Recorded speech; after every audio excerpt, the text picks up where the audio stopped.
Bueno, imos comentar agora ou imos falar das tarxetas de expansión. Mais en concreto sobre tarxetas de expansión imos falar sobre as ranuras para tarxetas de expansión que ofrece a placa base, vale? Se nos lembramos, collemos a nosa bella amiga, a placa sobre a que xa falamos un montón de veces, lembramos que falábamos dos diferentes componentes que tiña e deixábamos un apartado bastante extenso, neste caso unha zona bastante ampla, para tarxetas de expansión. Realmente unha tarxeta de expansión é algo que expande as capacidades do meu ordenador. Vale, antigamente, cando nos mercábamos un ordenador, cando nos mercábamos unha placa, era bastante raro que a placa tivese capacidades gráficas, é dicir, que permitise conexións, pois como vimos, conectar un micro, un saltavoces, é dicir, non tiña saída de audio.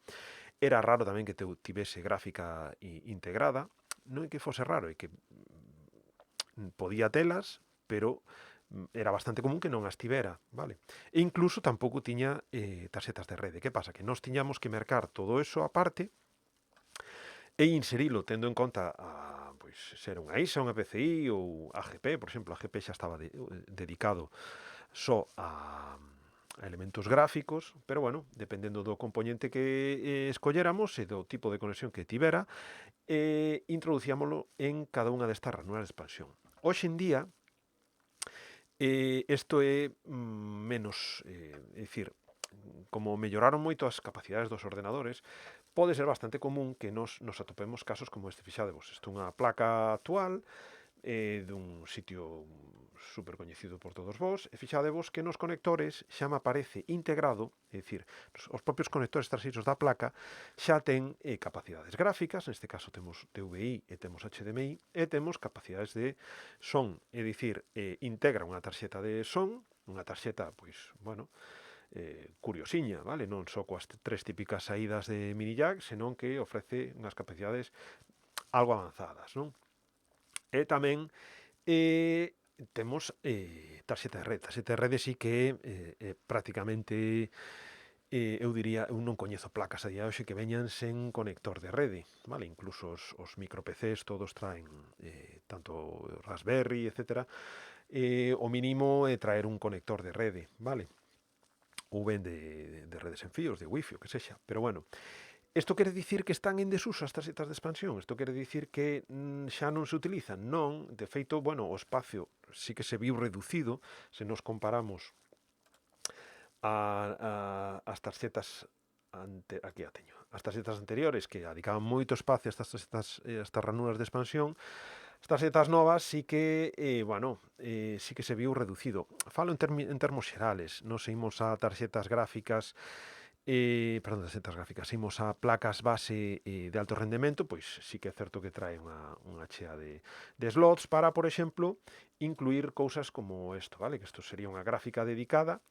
Obviamente as capacidades non ten nada que ver unha gráfica que está incluída nunha placa base con unha gráfica dedicada. Simplemente vendo o componente un se pode facer a idea de que non ten nada que ver, vale? As capacidades e o rendemento que ofrece un dispositivo como este de as que pode ofrecer unha tarxeta integrada, vale? Entón, caeron en desuso? Non, simplemente que houbo funcionalidades que foron asimiladas por a propia placa base, vale?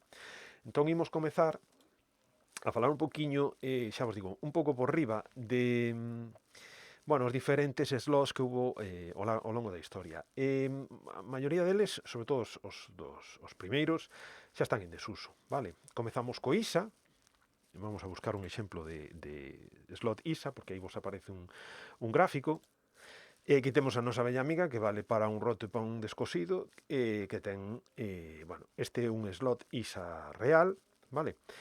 Bueno, xa vos digo, fai moitos anos que caen en desuso. Falamos dunha placa de 1998, pero xa vos digo, no ano 2000 isto xa non se utilizaba.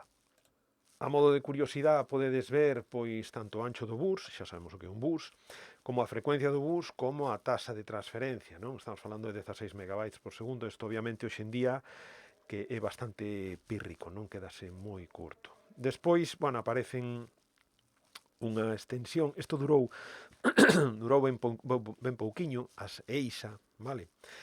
Que máis? Bueno, xa podemos pasar directamente ás PCI. As PCI sí que foron unhas tarxetas, unhas ranuras de expansión, uns slots, que sí que conviviron durante bastante tempo, e, bueno, tiveron varias versións con, xa vos fixades, que as tasas de transferencia medraron considerablemente, casi estamos multiplicando por 10, non? Bueno, por 10, non, incluso por máis. Bueno, xa vos digo, hasta fai pouco as PCI se utilizaban. A nosa bella amiga trae aquí conectores PCI, pero xa vos digo, se mantivo bastante no tempo. Coas PCI conviviron as AGP, que era un slot adicado só para utilizar a nivel gráfico, para multimedia, para tarxetas gráficas, e, como vedes, as capacidades, as tasas de transferencia eran máis rápidas, vale? O sea, utilizábase, xa vos digo, sobre todo para tarxetas gráficas. Podedes ver un exemplo, outra vez, a nosa amiga, que ten un slot adicado bueno, a este componente, vale? Seguimos. Pasamos de AGP, pasamos os actuais ás PCI Express, vale? As PCI Express son os tarxetas de expansión que se utilizan hoxe en día, vale? Nas PCI Express temos que ter, bueno, a estética é moi semellante. De feito, se estamos falando de PCI Express por 16 ou por 8, se semella bastante a PCI, vale?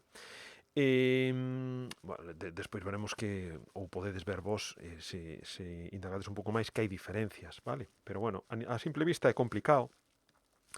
Pero, bueno, as cousas que hai que ter en conta en PCI Express son dúas. Unha é a xeración, que dependendo da xeración que estemos falando, pois a tasa de transferencia bueno, muda, vale? E outra é o número de liñas que inclúe, vale? Entón temos PCI Express por 1, PCI Express por 2, por 4, por 8, por 16 e por 32, vale? E se vos fixades, PCI Express por 1, pois ten unha línea, por 2, 2 líneas, 4, 8, 16 e 32, vale?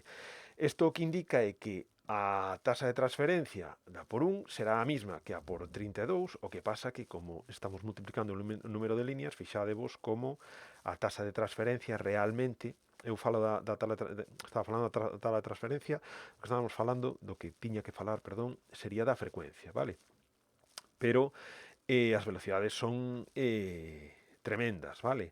Estos son, algunha vez algún alumno me ten preguntado, mira, é que non atopo dispositivos de PCI Express por 32, de xeración tal. Bueno, estos son estándares, é dicir, se desenvolven os estándares, isto non quere dicir que o mercado teña que desenvolver eses estándares con aplicacións prácticas. É dicir, pode que non sexa totalmente necesario. Fixadevos que unha PCI Express por 16 estamos falando de 4 GB por segundo, vale? Supoñemos que isto é a xeración 1. É dicir, se isto nos imos a xeracións novas, 16 líneas, 32 líneas, é unha auténtica barbaridade, unha salvajada. É dicir, non hai dispositivos que den aproveitado esta velocidade. Co cal, bueno, que vos quede claro que unha cousa é que exista o estándar, vale? Que este soportado, e outra cousa é que poida ou non, según o interés do mercado, existir componentes, vale? Fixadevos, isto é unha tarxeta PCI Express, neste caso sería, eu creo que é por 2, falo de memoria, por 1 ou por 2, vale, é por 1, que o pon aquí, vale, pero fixadevos que é un tamaño pequeno, vale. Imos coller, por exemplo, unha placa actual, unha placa xa, bueno, moi potente, fixadevos o precio, bueno, é unha placa con capacidade, supoñemos, pois, ou para gaming ou profesionais, o que sexa. Fixadevos que trae, en este caso, 4 ranuras de expansión, e seguimos as capacidades. Vemos nalgún sitio tería que aparecer, se non atopo así, fa unha búsqueda, buscamos, porque isto fálanos aquí de que está utilizando a xeración 4 de PCI Express, ten 4 ranuras de expansión de PCI Express por 16 de xeración 4, vale? O sea, 1, 2, 3, 4, este sería un PCI Express por 16. Bueno, en principio isto é o que temos que saber de ranuras para as tarxetas de expansión.